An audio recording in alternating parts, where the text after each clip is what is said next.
dancing po. Tsaka drawing. Magaling ako kumanta. Hindi. Gusto ko lang kumanta. Ayaw sa akin ng kanta. I would also be good at basketball because it was my first sport. Anything yummy. I eat a lot. Fried chicken. Pasta and pizza. The Proposal. The Dark Knight. City of Angels. One More Chance. Popoy tsaka Basha. Kumain. Ako, pre-game rituals ko, syempre, aside from praying, kumain ng chocolates. Actually, yes. I eat a lot of candies.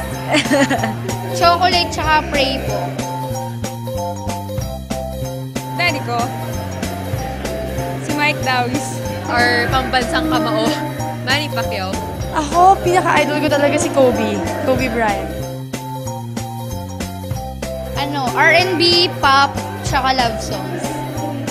Love songs. Mga soft lang. Love songs. Pa-sweet lang. Probably chill with my friends around court. Ngayon, sa bahay. Lagi akong pagod. Sa bahay lang. Taylor Lautner. Jericho Rosales. Ding Dong Dantes. Sia Lim. Channing Tatum.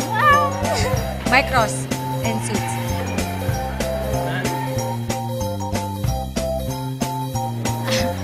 Yung gentleman. Kuya naman, bakit mo kasi sasayaw mo? Dancer Queen!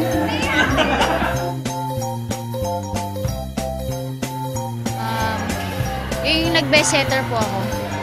Noong 87 season. Tapos nag-champion kami. Siguro nung hindi pa ako masyadong marunong talaga mag-volleyball, lagi ako pinapasok ni coach. Yun, kinakabahan ako sobra. So far, my last year in UAAP, the 3-peat championship. Yung first and last champion ko sa Perpetual. My most memorable moment in my volleyball career was when we fought against Lasal in Mo Arena and in Araneta Coliseum. That was a dream come true for me because I never imagined myself being there and 90,000 people watching us.